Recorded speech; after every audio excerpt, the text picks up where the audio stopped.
You need to be more like a dog. We don't need a bunch of cats in here. Yeah, looking in the mirror. Do I look good? I got my extra bands on. I got my other shoes on. We need more dogs. And welcome back to the latest and greatest episode of the Shaving Points podcast. My name is Jayden May, joined as always by my co-host Quentin Crisco. And we have a good friend of the show tonight to break down the Bengals, our good buddy Mike. And he's going to let you know everything about the Bengals. And why don't you introduce yourself? Let us know where people can find you, what kind of content you do, all that good stuff. Yep. Mike, you can find me at Bengals_Sands on Twitter, X, whatever they're calling it. You can find my writing at Bengals at SI. I think it used to be all Bengals, but Sports Illustrated Bengals affiliate, SI Bengals maybe. Just search SI Bengals, Bengals SI, something. It'll come up. Yes, or my sir. name. That'll definitely come up. And then And that's Bengals_Sands? Yes. Perfect. And you can listen to a podcast like this one at It's Always Game Day in Cincinnati.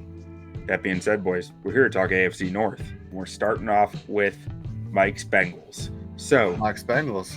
Mike, well, let's just kick it over to you to open this thing up. Yeah, what are we thinking about this roster? The defense, man, what a disaster last year. And it was unexpected. I mean, you lose both safeties, which is a hit. But, I mean, Lou Anarumo was so good in the playoffs, and he was always able to put together something during the regular season. They still had Reeder. They still had a lot of this defense. The defense that's still there was all there. Yeah, they changed out the safeties, and everything seemed to just fall apart. Explosive plays everywhere, and you're watching the film. Yeah, well, some of it's on the safeties, but it's like the linebackers didn't play up to standard. Wuzier looked like he was coming off that ACL and struggling a little bit, and they weren't getting much pressure outside of Hendrickson. So the first thing I look at is the defense, and because if it's what it was last year, they're not a true contender. They can make the playoffs. They can even win a game, but you're not going to win multiple playoff games with a defense like that, in my opinion. So I think it has to be better. You bring in Von Bell, you bring in Geno Stone, you change the safeties again, you bring in Sheldon Rankins, lose DJ Reeder. That's where I would start, is thinking like, okay, I know the offense is the sexy part. It's exciting. It's what we're all going to talk about probably for a majority of this. But the first thing I look at was the defense. It's just like, how do you piece it together so it's not a disaster? You mentioned DJ Reeder, and then you say it's not sexy, it's not exciting. Oh, You're telling me nose tackles aren't sexy? Exciting. Like, come on. Sexy and he's not there anymore. Yeah. I got to tell you, I've been watching some Bengals tape throughout the last 2 weeks on and off, and like, I'd never sat down and watched DJ Reeder that closely. Holy mackerel, that dude matters a lot. Where did he end up? Detroit. Mm-hmm. He got injured. I believe it was a torn quad, and Detroit took the gamble on him. Cincinnati didn't want to they're risk averse. So How is his appetite for kneecaps? Healthy appetite? Very healthy. Yeah. I mean, that is a true grinder. I love DJ Reeder when he was here. I think he does the job of two players. It's going to be hard to replace him. And you could look at the group if you're people watch. I hope they're watching. There's a lot of stuff up. But if you look at the group, it's like there's not a body type like DJ Reeder on that defensive line anymore. Rankins, Hill, and Jenkins, all of them, smaller body types, they can't do what Reeder did. So that's another part is you got to figure out how are you going to replace DJ Reeder in a defense that already was struggling against the run, struggling to stop explosive plays, and probably your second best defensive player after Hendrickson. Definitely, I think when you look at it again, he's really important. But I think they have a plan. We'll see how it comes to fruition. But that is the first step of like, can you stop explosive plays? Can you have a defense that really is average? I feel like average is fine. And then you've got like that game planner, defensive coordinator for when you get to the tight games, you're playing against Josh Allen, Patrick Mahomes, and they're suddenly having the worst game of their career against Lou Anarumo. It's because he's doing something funky. But you got to have an average defense to be able to get there, because I think otherwise that's the sweet spot. An average defense that has the ability to really take it up a notch, like in tight situations. Yeah, that would be the key to me. So when I look at this D line, I like a lot of it from a pass rush perspective. Like, I think Sheldon Rankins was probably pretty underrated the last 2 years in Houston. And, you know, you see him flashing on the tape all the time.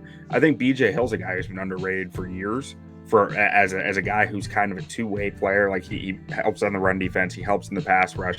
He might not be elite at either, but he's above average at both, I've thought, at least. And Very then solid. with the rotation in the edge room, I feel like between Hendrickson, Hubbard, Stample showed some stuff last year down the stretch, and Miles Murphy hopefully is coming into his own this upcoming year with hopefully a little more opportunity. What year was Miles Murphy drafted? Last year. Yeah, last year. I thought he was going into year 3 right now. Okay. I was about to say he's been trying to get into his own for a while now, but yeah. But you're right. That nose tackle role is just the spot where I'm hesitating with this defense, and it makes me wonder, do they see Kris Jenkins as a nose tackle maybe? Because I loved his tape out of Michigan, but I thought there was pass rush upside that hadn't been tapped yet. But he added a ton of weight the last 2 years at Michigan, and I wonder if there's more room to add weight and be that space eater like DJ Reader was, or am I off base in thinking that? Maybe the reason I think you might be off base is because they then kind of reached and spent a top 100 pick on McKinley Jackson, who is the nose tackle body type. So I think that's who they think it could be. But if you're asking who was the better run defender in college between those two, despite the body type, it was Kris Jenkins. Mm-hmm. So can he force his way onto the field? Do they just go, screw it? Who cares about the body type? Like, this guy is the guy that can defend the run. He'll be the one that's out there more often. Yeah. It's never a bad idea to have depth on that D-line either. So we can just keep going with the defense here. Another thing I noticed watching the tape on this, these linebackers are instinctive, man. Like I feel like they are flying around the field, and especially in run fits, they are just flying into run fits pretty consistently. I'm not sure the stats even actually reflect it very well. But how do you feel about them in coverage, and what does Anarumo actually ask of them in coverage? It's something I kind of had a hard time parsing together. So in my mind, I think that Logan Wilson, he's the green dot. He's our classic Mike backer. When they get into like their Tampa 2 type coverages, he's the one that's going to open his hips and roll into that kind of pull runner, almost the deep third, but it's a too high coverage. He's kind of say 15 yards or so. He's more instinctive. I think he's better in spot drop zones, reading quarterback intentions. He's a little bit of a ball magnet, always has been, forcing turnovers. He's always going to be up there for maybe the most turnovers forced on the defense. And then Pratt, I feel like, is more of a good guided missile. I think like he can move well. I think he moved a little bit better. They're both former safeties, so they feel fairly comfortable in coverage. But Pratt is a guy that, not to do Chris Collinsworth, but I've seen him open up and run with like, yeah, he opened up and he ran with Tim Patrick. He opened up, that was years ago, so Tim Patrick isn't the guy he was, but like, prime Tim Patrick 3 years ago. He opened up and ran with Chase Claypool, which, Chase Claypool, not an impressive wide receiver, really. Bears but legend. He can run. He can run. Mm-hmm. He can run. Bears fast. legend Chase Claypool. So, Yes, he sir. He can match wide receivers. What I think with Pratt is more of a guy that he's got the athleticism, and you point him in the right direction. He's able to communicate well. He can cover pretty good himself. So it almost feels to me like Wilson's kind of forcing turnovers, getting into the right spot. He had a great one against Matt Stafford, if you watch that Rams game. And then Pratt should be able to shore up some of the other stuff that linebackers are asked to do, especially the highly athletic linebackers, while also both being pretty maniacs against the run in terms of flying upfield, trying to get through the line and making plays in the backfield. Not always successful last year as it was years before, but I think some of that also came from the defensive line depth last year was bad, not to go back to it. But when Reader and Hill left the field, when Zach Carter and Josh Tupou came out there, it was bad. It was very bad. Now, actually, I mean, I am going to go back to the D-line a little bit, because that brings up a question for me of Zach Carter has played a lot of snaps in his first 2 years, and I've never quite been able to figure out why. And like, I'd never watched a lot of tape on him, because I was like, oh, it's probably just a depth thing. Or do they think there's something more in Zach Carter, you think? Or is it just kind of a depth thing and he just needed to play snaps? My best guess is last year was his big tryout. And I'd also guess, if they view it like I did, he kind of failed that tryout. And I think you can kind of read tea leaves here. They go and sign Sheldon Rankins. They go and draft Kris Jenkins. And then they go spend another top 100 pick on McKinley Jackson. I think you're looking at Zach Carter kind of falling down to that 9% snap total of he didn't develop into what they wanted him to. Is what it is. He kind of just Yeah, you miss in the third round. That happens. Defensive tackles, they don't hit. Then you draft one in the third round and you hope he hits. But yeah, I'd completely forgotten about McKinley Jackson. I missed it on this graphic here, or on this slide. It's on the main graphic. But that's an interesting spot that you mentioned, that he is the nose tackle that they drafted, right? And he's a guy who was pretty athletic at A&M. I felt like his tape was pretty roller coaster at times, but I did feel like his burst for a nose tackle was impressive, more impressive than most you see out there. So I'm suddenly more interested to see what he can do on that D line to fill that DJ Reader size hole, which is massive. But moving on to sticking with the coverage aspects, this is the most interesting part of this defense to me. Mm-hmm. The cornerback room. Last year, I felt like you saw Cam Taylor take a bit of a step, kind of improve on his rookie year, and you feel okay about him being a starter. That was my view on it, at least from watching a few games today. But DJ Turner is a guy who I felt has all the tools, but there were just moments on the tape where I'm like, why did he do that? What was his instincts, I question on occasion. And I'm just trying to weigh how much of that is, welcome to the NFL moments versus stuff that, you start to worry about. So am I off base with seeing that on tape? Because I think Turner has massive upside, but it's just a question for me of like, will he reach near that? How much will he grow year over year? Yeah, I think if you're going to build a corner in a lab, he wouldn't look like DJ Turner, because DJ Turner is, we'll get into it, slight, and he's lacks some length. But what you would do is have his movement skills, because I think the hips, the feet, he runs a 4.2, but he also has smooth hips, and he's able to backpedal and run forward, everything. He was actually a little more physical than I expected in the NFL level. But with all that said, it started out kind of up, actually, for as bad as the stats ended up. The Cardinals game was his first start, and it was probably his best game. And then he was okay. And then it felt like by the end of the year, I don't know if he had a rookie wall or what, but it looked almost a little bit like a disaster. And what I really think about with DJ Turner, I would give him another year, personally. And I think the Bengals are doing that too, because they didn't bring anybody in. They still could go get Xavier Howard. Lou Anarumo coached him before. Or Josh Newton could just win the job, their 5th round pick. But I think when you wait until the 5th round to draft a corner, you don't bring in a vet for competition after losing Chidobe Awuzie, that's kind of like a pat on the back, like, DJ, this is still your job type of thing. Like, we still have faith in you to be able to perform this job. That's a gamble. I'm a big time Awuzie fan. Yeah, I loved him, and then I felt bad that he got hurt, because I thought he was about to get his big payday. Then you get hurt, and then, you're I loved him in Dallas, too. Yeah. Oh, and Dallas, when I watched him in Dallas, I remember thinking, that's a good corner with some terrible safety play behind him. Well, I remember talking to Quentin about him in Dallas, and I'm like, I don't feel like anybody plays the ball better, plays the receiver better, and, the receiver makes, lifetime catches against him. You can't play better coverage, and, somebody goes up and just, grabs the ball of a lifetime. And it just seemed to happen to him, more often than anybody. And I'm like, you can't play better corner than that. And it just kept happening to him. Just getting baptized. And that takes me to this point about DJ Turner, to bring it back. Both Awuzie and Turner lack length. And early in Awuzie's career, like you were saying, he kind of just got dunked on once in a while. It was like, he's there, he just can't make the play because he's lacking some length. But I felt like he learned, especially in Cincinnati, how to use the length he had to be able to make those plays on the ball, to be able to make that click. And then he's like, okay, if I able to, perfectly body control and know exactly where my fingertips are to knock these balls away. Turner doesn't have that right now. You could see it in the game against Jordan Addison. There were, I think, 2 different plays where the ball is just out of his reach. He's there.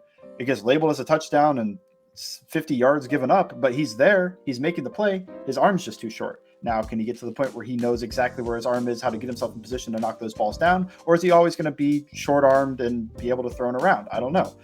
I think that Turner is kind of not the most important player, even on the defense, but he is one of the biggest gambles they're making, because I would be surprised if he's not out there week 1. And it was a mostly down, especially towards the end of the year, roller coaster for him last season. Yeah, no, I mean, I agree wholeheartedly with you on that.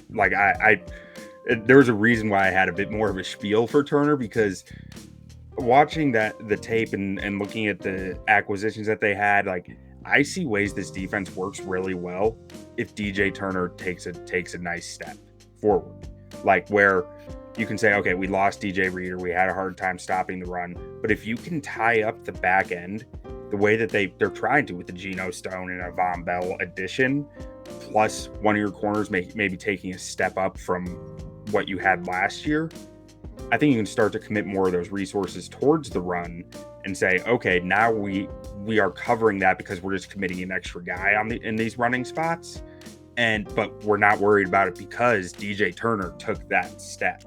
And so I'm with you. I think that he is so important for what this defense can be this year.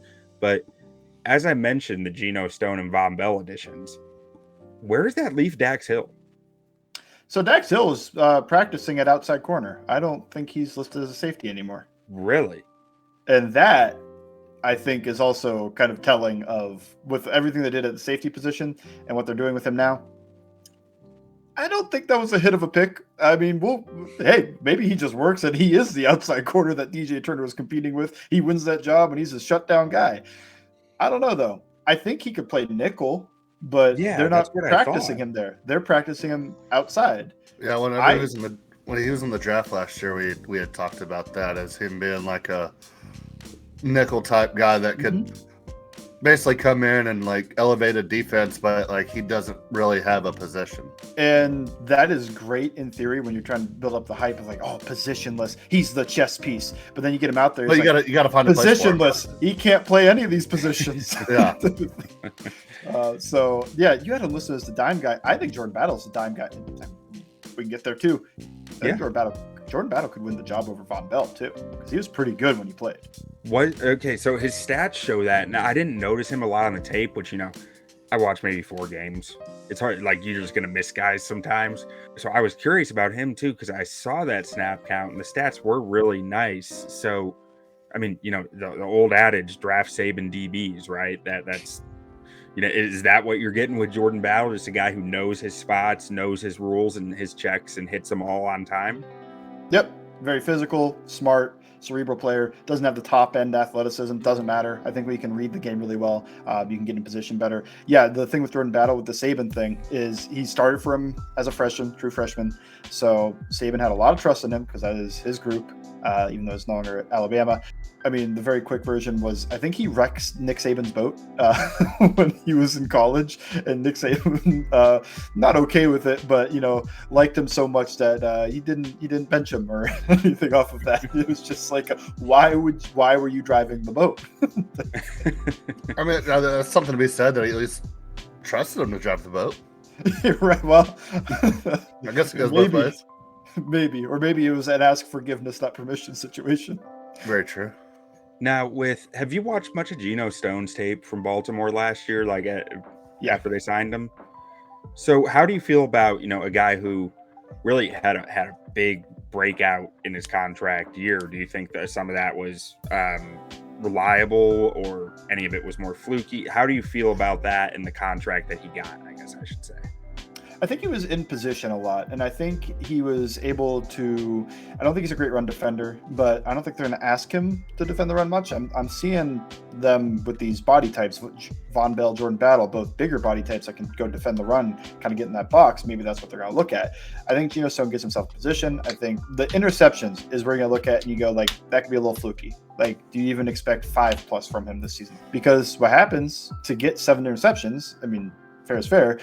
Not every interceptions could be like some crazy, oh, what a crazy read, and he jumped that, and like it's tip balls and overthrows that you're able to make plays on, and that's okay. You have to make the plays on those. Those happen every game. You don't want to drop those. Dax Hill dropped, I think, 3 different interceptions. I saw a few. One that resulted in a touchdown for the other team. The Jaguars game, where he drops it into the receiver's hands for a touchdown. Great, well too. He played it well, and it was just like, oh, come on. Yeah, I mean, if he catches those, we're probably talking about different. Like, people are probably much more excited about Dax Hill. Maybe even the team is just like, well, he's still like a ball magnet, but he couldn't catch him. So, what I see with Geno Stone, I think he's rangy. I think he's smart. I don't think you can bank on him having 5 interceptions in a year, but can he create some havoc, create some turnovers? I think he can, and I think he'll be in the right position, which is something they didn't have last season. Plus, a lot of communication in those Ravens defenses, something they were missing with the young safety group, was the ability to communicate, and a lot of the defensive players have talked about that, how the communication really suffered. Is safety hold more importance in Anarumo's defense than some other positions, or would you say there's a different position that kind of holds that hierarchy? I think safety is probably one of the more important ones. You can think of when the Anarumo's defenses were at their best, it was with Jesse Bates, all pro level safety, and Von Bell, who's a solid player in his own right. So I think when they got this season and it was a rookie who was underperforming, and then you had a cheap free agent that was underperforming, it really sunk a hole in that defense, going from really high level safety play, one of the best duos in the league, to one of the worst duos in the league, and they couldn't overcome it. So I think for Lou Anarumo's defense, you're probably looking at safety as a more important position than maybe a lot of other defenses. Let's take a look at the offense here.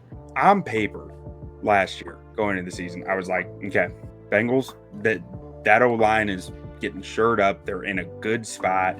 And it seemed to still be an issue through the first, 5-6 weeks. And then I think it evened out some. But were there continued issues beyond that? Or, Burrow got hurt. I stopped paying as much attention to the Bengals. It's just kind of, that's the way of the league, right? So Quentin also forgot to tell you he's a Burrow hitter. Well, I wouldn't say that, my friend. But I think Justin Herbert and him are near a same tier. And Jay does not. Jay thinks Burrow is a tier above Herbert. But if you want to hear about that, you can go listen to our QB2 episode. And we're talking O-line right now. So on the O-line, what did you see last year from some of these guys that are returning that you feel good about, maybe feel a little bit nervous about, and the additions that they made? I think so. The first part is you're talking about the early part of the season. They look like they struggled. And I agree to a point, but also Joe Burrow couldn't move. And I think that when you are a lame duck sitting there, one of the most telling things was I saw a stat that he was the worst quarterback against the blitz early on before he was able to recover from that calf injury. 2022, 2021, he's the best quarterback, or at least top 3 quarterback against the blitz, because he can move a little bit. It's not just like scrambling out of there and making big throws. It's being able to step in, drive, and not be afraid to take these hits and be able to drive the back leg. He wasn't able to drive off of that leg at all. All his deep balls were dying on him. It's like, yeah, I know the joke about it. It doesn't have the strongest arm, but it's strong enough. And you would see that later on in the season if you watch the Texans game, the 49ers game. It's like the Bills game. Okay, yeah, he can drive the ball down the field. But that early on, he couldn't move. And I think that really hurt the offensive line, because the pass rushers always knew where he was going to be. He's going to be sitting in that same spot in the pocket. And while the offensive line, I think, was fine, somewhere around that level. They're not good. I wouldn't say they were good last year. I think that's an overstatement. But they were fine. I think that hurts them. When you're a fine offensive line, your quarterback can't move, you move to a kind of bad offensive line. When you're a fine offensive line, your quarterback is making movements in the pocket, buying time, and just doing little things in the pocket to buy this time and make these throws, you can move to a good offensive line. So if Joe Burrow can move and the wrist is fine, big ifs, I think the offensive line will look better, even if it's fairly similar. 4 out of the 5 guys are the same people. Which is almost a benefit at some point here, right? That there is more familiar. I feel like the last 2 years there's been constant kind of change at important spots on this O-line, and it's like having most of these guys together for a few years now. You would hope they've gotten to know each other's spots, each other's tendencies, all of that type of stuff. Poor Alex Kappa playing with a new right tackle every year, though. Hey, he got a dude this year, man. I was watching some Trent Brown tape from New England last year, and oh my gosh, that dude had a killer season last year. I've thought Jonah was fine, kind of like the watermark of the offensive line. He's fine. Yeah, he could look good if the play around him's good. He could look bad if the play around him's bad. He overall is fine, not a needle mover. I think Trent Brown is a needle mover. It's just how much is he going to play, because you're talking about a guy. What has he finished? More than 9 games, I think, once in the past 4 years. So that's the part of it. And if you get 13 games out of Trent Brown, I mean, those are probably 13 really high-level games. I think he fits the offense really well because he's a good pass protector, and like you have on here, good gap scheme run blocker. That's what the Bengals are typically going to do. So what I'm seeing is, hey, that's a smooth fit. And then you add in Amarius Mims, who I didn't think was super raw. I just thought he was inexperienced. There's a little bit of a difference there in terms of he didn't look like he didn't know what he's doing. He just didn't look like he'd seen much. He's only played 8 games. And can he step in? I think that kind of works. But you're worried about his injuries. You're worried about Trent Brown's injuries. You're probably getting 17 games out of like each of them total. So I think it'll kind of work. As a Bengals fan, is it hard to root for 2 Browns on your offensive line? 3. Wasn't there? Oh no, there's 2. I don't know. I was thinking of they're talking about the 3 towers because they're all like 6'8", 340 pounds. Yeah. I got confused for a second. No. 3 technically. Mike Brown still alive. Yeah.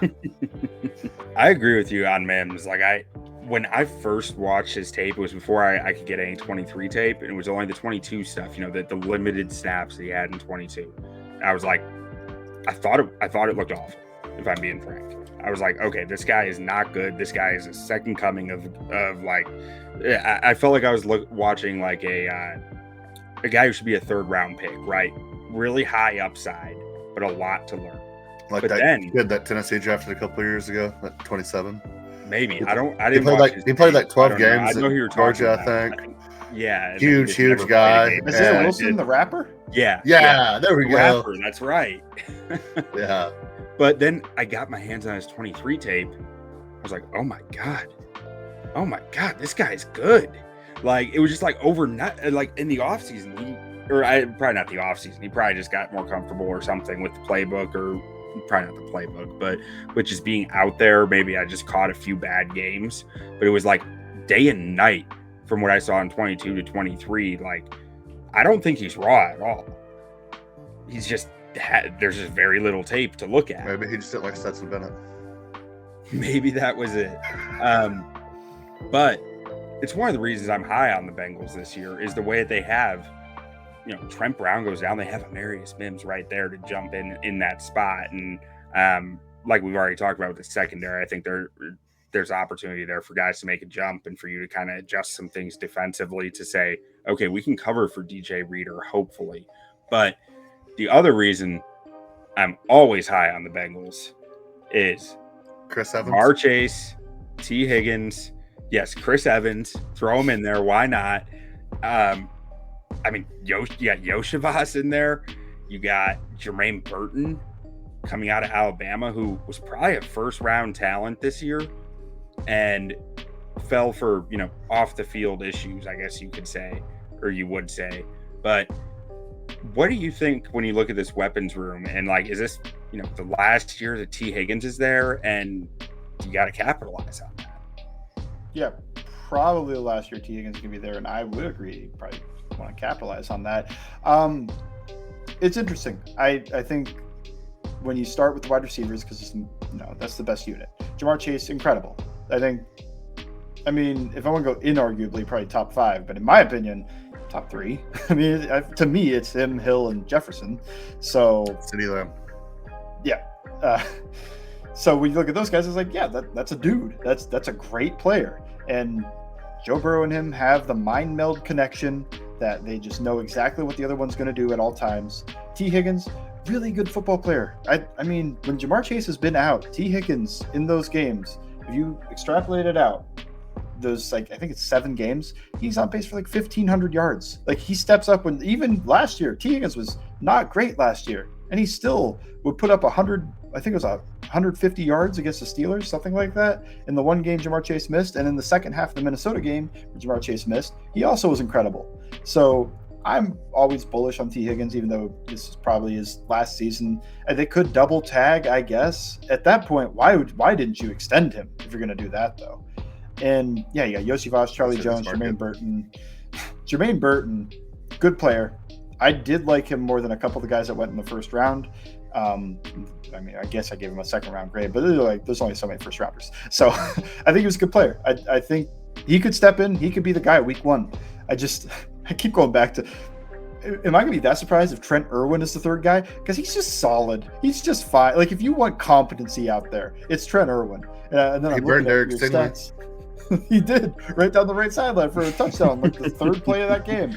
And I was looking at that. I was like, contested catch rate. Who's the best? Trent Irwin, apparently, out of all these monsters. Like, I was watching that play today, that Trent Irwin play today, and me earlier. Yeah, I messaged him. I messaged another buddy of mine who is a defensive high school coach and like a former DB, and asked him, like, what happened here?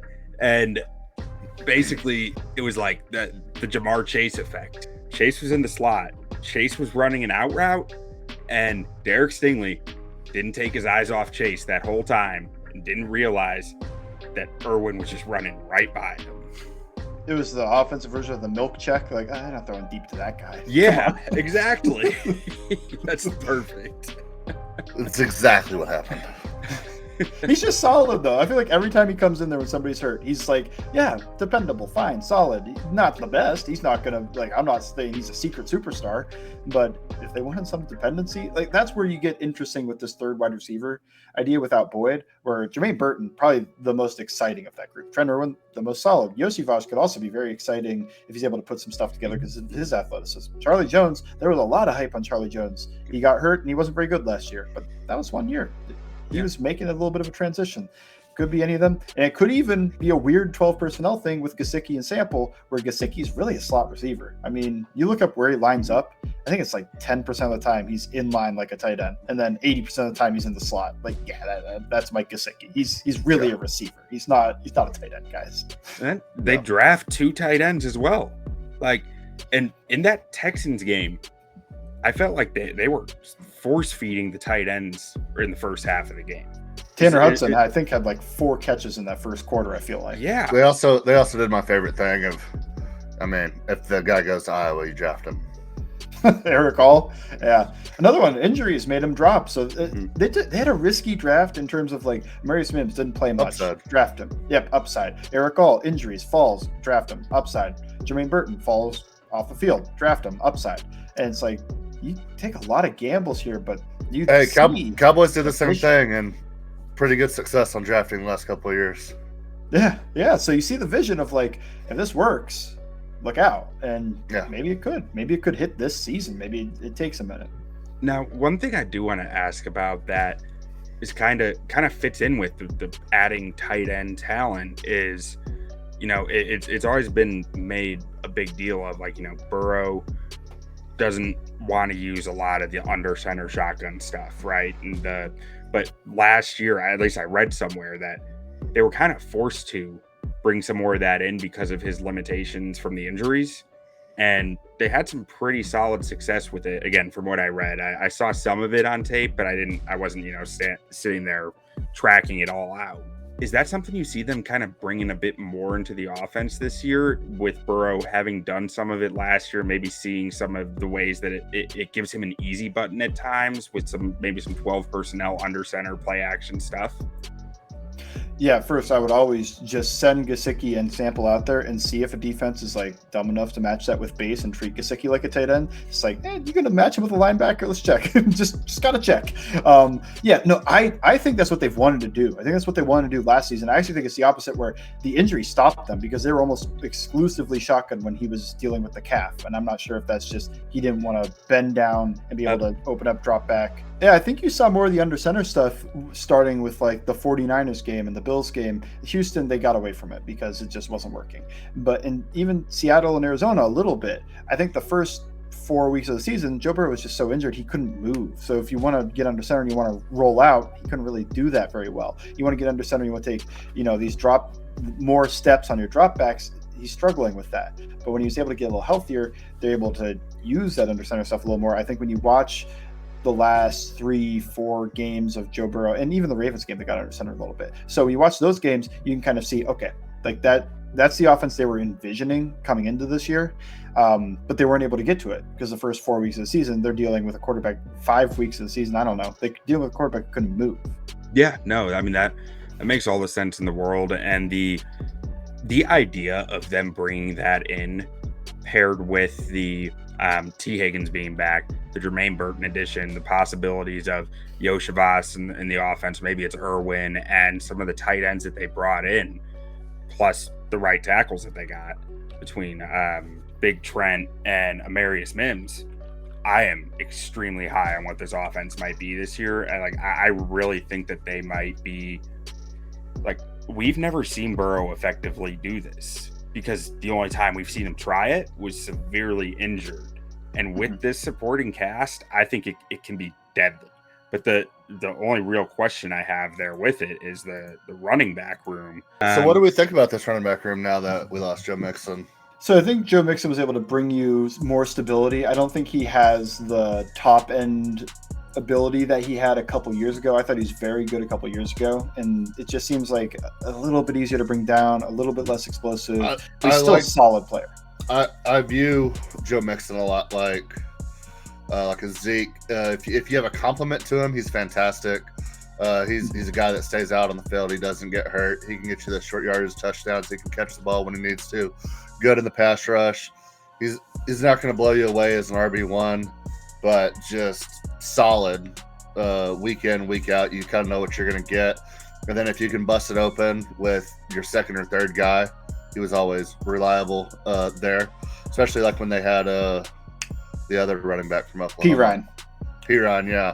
They were a great compliment to each other. But Zach Moss, a guy who's really hyped up for a long time, kind of all over the league. And then Chase Brown is one of my favorite draft picks last year late. What are we thinking about this room today? Yeah, I think Zach Moss, I think he's a better pass protector than Joe Mixon, but he's probably not going to give you the same level of short yardage ability and probably a little bit worse of a pass catcher. But I think he could also give you a little bit more explosion based off what you saw last year with Indy. I think it'll be about similar tier. Like if you're tiering running backs, like I think Zach Moss currently and Joe Mixon currently, he's not hitting Joe Mixon's peak, but I think with current Joe Mixon, he can give you similar play, maybe even a little bit better, to be honest. And Chase Brown, if you can get Chase Brown in space, he's deadly. I mean, that's when you got later in the season. Yeah, when you got later in the season, you could see it. They started doing what you talked about, complementing the two backs, and it looked really good. It was just Jake Browning was at quarterback, so nobody was really watching. But the running back part of that looked very good. Chase Brown plus Joe Mixon was awesome. I mean, they're both chipping away explosive plays left and right. And now you get Zach Moss. Can you recreate some of what that was able to give you? You would think that defenses are going to be a little bit more worried about the passing game with everything that we talked about earlier. So they should have if this unit stays healthy, the run lane should most certainly be there. Yep, I would agree with that. And you add who I think is a better run blocker in Trent Brown than Jonah Williams. So you got a big monster on the right side, big monster on the left side. Pick somebody. You could pick a side and be able to – hopefully they're moving their guy. Yeah, and you got to assume that either Chase or Higgins is going to be getting the double every time. So it's not like they can bring a safety down in the box. Yeah, on paper, very difficult offense to stop even with the loss of Joe Mixon. Yeah, I think there's a lot to like here. So looking at some of these bets, like the over/under sitting at 10.5, playoffs, yes, no. I mean, I think I see them as a playoff team, but win division at plus 170, AFC champs at plus 700, Super Bowl at plus 1300. What do you think about the odds on these bets? And if you were a betting man, what would you feel like you feel like is in the realm of possibility?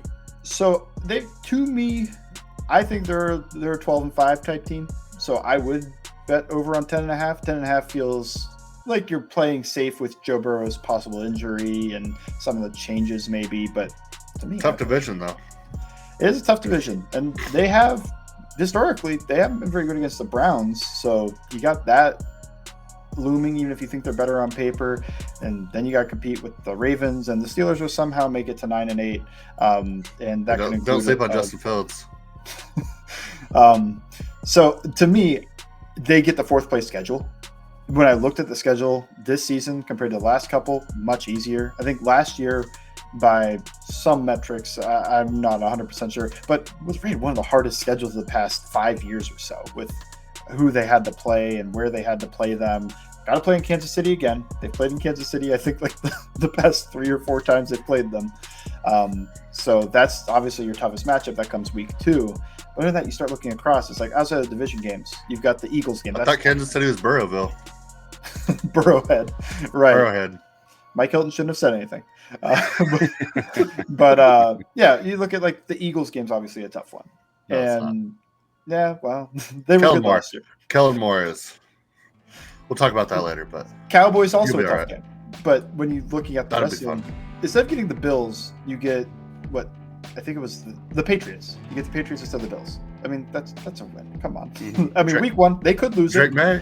but I think what a difference in difficulty that is. Yeah. So when you look at it, you're not playing the cream of the crop. You get to play some of the lower end guys, the Titans, instead of having to play the Texans. It's nice. Like that stuff there is nice. So even if you think like they might not do great in the division, I still think they can manage more than 10.5 wins. They got to 9-8 last year with a really tough schedule without Joe Burrow for a portion of that.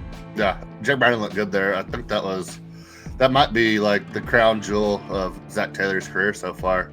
That's what Jake Browning did in the absence last year, and that includes the Super Bowl run and an AFC Championship appearance. So, yeah, I mean, if there's any questions about Zach Taylor before, I mean, I think he's more than answering by now. Yep. So I would also have him making the playoffs. I mean, I would personally, if I was any part of the Bengals, group or a fan, and I would be disappointed if they don't make the playoffs. Yeah, That would be a huge whoa, what happened here? One bet it's not listed here that I really, really like this year is Joe Burrow for MVP. I could just see it having historic year here, especially if everybody stays healthy. I love this offensive line, this wide receiver combination they have. Mike Gesicki is a great pass-catching tight end. Like you said, maybe some 12 personnel in there, get some extra run blocking in every now and then if they need to. But right now he's plus 1,100, so 11-1 at MVP. Depending on which site you look at, it's 4th or 5th best odds, so it's not like it's a huge stretch. But when you look at this offense and you look what can happen, and then you look at some of the other people competing for MVPs, like Lamar Jackson doesn't have the most talent around him. Josh Allen, what does he have really at all? Dak Prescott, I mean, all the talent's there, but he's going to have 3 or 4 games that probably throw him out of it. I love the odds at the 5th best odds at plus 1,100, 11-1. I love Burrow for MVP this year.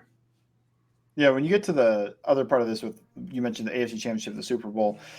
I don't mind taking the scratchers. I just get nervous about anything with that because you have the boogeyman. You have Patrick Mahomes and the Chiefs, and they've beaten them. He's 3-1 against that team, but it's just when you look at that, if they're on the NFC side, I'd feel so much better. But they'd probably also have worse odds.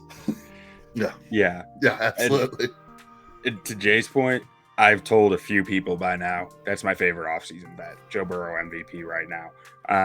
But that comes with a large assumption from me that the health issues are in the rearview mirror. What are the concerns with his health still at this point? I think mostly unknown. I don't know much about, I see Pro Football Doc say, hey, don't be worried about long-term health with this wrist injury. I think the only thing I'd be concerned about is the wrist injury. He fell on it weird.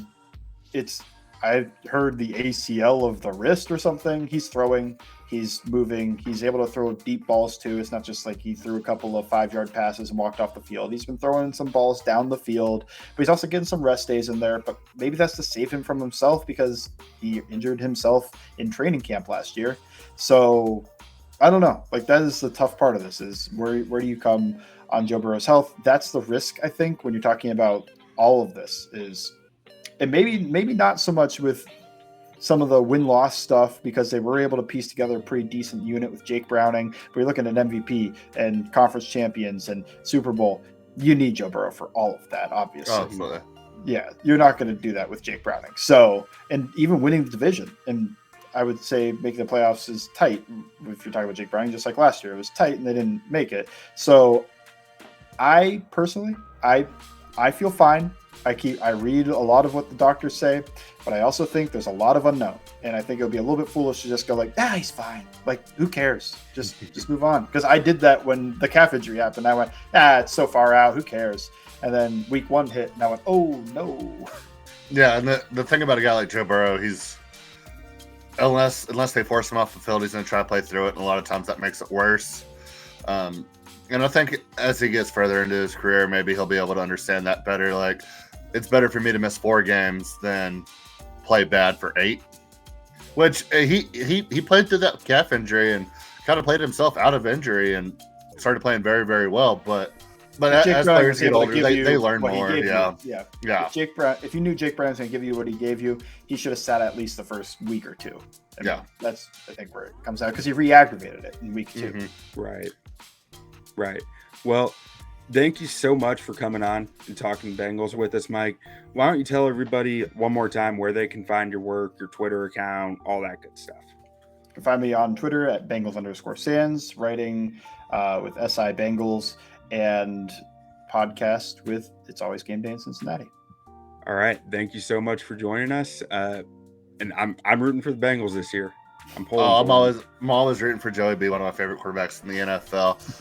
Very much looking forward to that Bengals-Cowboys matchup. It should be absolutely electric. So I come in peace, but can't wait for that. But game. Watch out on game day. Watch out on game day, absolutely. But no, I'm very excited for this season. Very excited for this Bengals team. So thank you for coming on. Thank you guys for having me. All right, have a good one. You too. All right, and now. Let's see, Jay, do you want to talk about any of these futures that we still got sitting here? Okay, so I mean, looking at it value-wise, I mean, the only one that I'd really, really like is that plus 170 at winning the division. But I don't think that's the greatest value. Then at plus 700, I just don't feel like that's enough to really go for AFC Championship. Like, maybe if we, like, I don't know what it would be to like make the AFC Championship. If that was like plus 450, I might like that a little bit better, because if they can avoid the Chiefs up until the AFC Championship and you're getting 4.5 to 1, 5 to 1 to make the conference championship game, I might like that a little bit more. But some of these numbers are just a little too right for my liking. Even at 13 to 1 for a Super Bowl, whenever you're looking at that AFC, this is a hard team to bet futures on. And that's kind of why I like the 11 to 1 Joe Burrow MVP. Because I think they can go 10-8 or 11-7, and Joe Burrow throw for 5,000 yards and 40 touchdowns and go out and win MVP, and they could be a 5 seed that loses in the second round. Yeah. No, I mean, I if I'm betting anything here, it's win division, and I'd honestly bet them down the whole board. Like, I mean, I'd touch them all, because I mean, if I'm not playing on a budget and I'm not playing for wins and losses, I'll take, like, I could see this team winning a Super Bowl at 13 to 1. Mm-hmm. I'm just, if I have a budget and I'm trying to win money, and if let's say I'm picking 5 teams to win a Super Bowl, 13 to 1, Cincinnati Bengals aren't probably one of the ones I'm sprinkling right now. Yeah, and man, if they had DJ Reader, I'd love it. I would love it. If they had Chidobe Awuzie, man, it's Super Bowl bound, no doubt. Dynasty on the rise. Yeah. Let's get to their schedule here. Wins and losses. I got them beating the Patriots week 1. I got them beating the Chiefs week 2 at the infamous Burrowhead. We talked about this in our AFC West episode last week. If you want to go back and watch my reasoning on that, basically I had the Chiefs going 1-1 in their first 2. I think they win week 1 though, so I had them losing week 2. I think I'm beating the Commanders, beating the Panthers in Carolina, then beating the Ravens at home. That's the first real tough game after that Chiefs one. Like, they got 2 pretty easy ones, and like Mike was talking about, this schedule is very nice for them, because then after that Ravens game, they got the Giants on Sunday Night Football, and then they go to Cleveland, and this is where I have them taking their first loss. I have them starting 6-0 before going to Cleveland on minorly short rest, coming off Sunday Night Football, and I have the Browns beating them, and I think the Browns are going to be a really tough matchup for them this year, because I think the Browns are such a run-heavy football team who have such a strong run scheme that the lack of DJ Reader is going to be apparent. And the Browns have 3 outstanding cornerbacks who can really lock up. No one can lock up Jamar Chase, but who can do as close to possible as locking up this wide receiver room for the Bengals. and being able to commit more resources to the pass rush, I think they can create real trouble for the Bengals. So that's why I have the Browns winning here in Cleveland. Then I have Bengals bouncing back, though, beating the Eagles at home, beating the Raiders at home. I have them losing to the Ravens in Baltimore. And again, this comes back to the run-heavy theme with good secondaries. I think that is the formula to beating the Bengals this year. Power run game, strong secondary. You need those two things, and I think the Ravens have that, so they have a chance in this game. Now, in LA against the Chargers, I have them losing. I think this could be a bit of a trap game, though, going all the way to LA for this. But they do have extra rest, though, so they're coming off Thursday Night Football.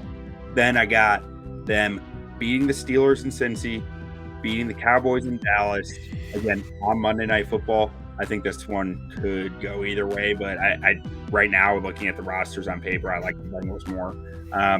Beating the Titans in Tennessee, and I have them losing, like, coming off the gas pedal. Because at this point, I've got this team with a really strong record, like something like 14-2 or 13-2. They're going to lose to the Browns on Thursday Night Football, I say. Then they'll beat the Broncos the next week at home, and they'll lose to the Steelers week 18 because they're resting starters as the locked up 1 seed. Yeah, so I'm not as high on them here, but I'll go ahead and get started. I think they open up the season with a win. And then you move on to the Kansas City game. I know you called it Burrowhead. Bengals are great against the Chiefs in the regular season, but ever since that Burrowhead comment was mentioned, I think that's a game the Chiefs get up for now. And if Patrick Mahomes is getting up to beat you, he's going to beat you. So, I gotta say, that does make me nervous, but I just don't see the Chiefs starting 2-0. That was my thing, but I thought they'd beat the Ravens week 1. Yeah, so then moving on there, I like them against the Commanders. That defense against that young offense, I like that a lot. Panthers, I'll give Bengals that one. Ravens, so at Cincinnati, so I'll give Cincinnati the first one. Moving on to Giants, Sunday Night Football, I like the Bengals in that one. Moving on to the Browns. I know you like the Browns here at Cleveland. I'm not sold on Deshaun Watson, and I know Nick Chubb's going to be back, and we'll see what Nick Chubb is. I love this Browns team, everything about it. But, I mean, if Deshaun Watson's not the guy, they don't have Joe Flacco anymore. Like, who's their backup now? We'll get to it here in a minute. But, yeah, I mean, I think the Bengals are the better quarterback, so giving the Bengals here. And then moving on to the Eagles, I like the Bengals here. I think this is a typical Kellen Moore mistake game for them. Sure you're not as high on them as I am? I guess some of the wins you had, and I'm going to give them some of the losses that I think we're going to be about the same, actually. Yeah. Okay. You just I was going to say, you got them sitting here at like 8-1 or something. Yeah. And then going to the Ravens on Thursday Night Football. I like the Ravens in that game at Baltimore, Thursday Night Football. And then I have them. We both like the Bengals versus the Chargers. I actually like the Steelers here in this game. I think we talked about it a little bit earlier, but if those interior guys can't get up the field and give a solid pass rush to Justin Fields, he loves skirting through the middle and just taking off downfield. I think he could have a breakout game there. Monday Night Football against the Cowboys. I like the Cowboys in this game. Dak is fantastic in prime time, unless he's not. And then we look at the Bengals-Titans game. I like the Bengals in this one. I'm not too high on the Titans this year. If this was 3 years ago, I think the Titans have an incredible team, but it's not. And then I'll give Cleveland a game late. I think their team's still good enough to where they can win a Thursday Night Football game in a division.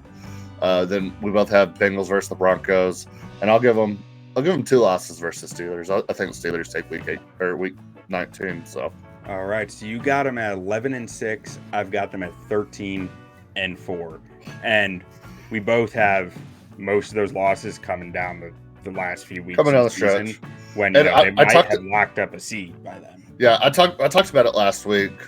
I think that 11-6, 12-5 range is going to be more than enough to be competing for the 1 seed.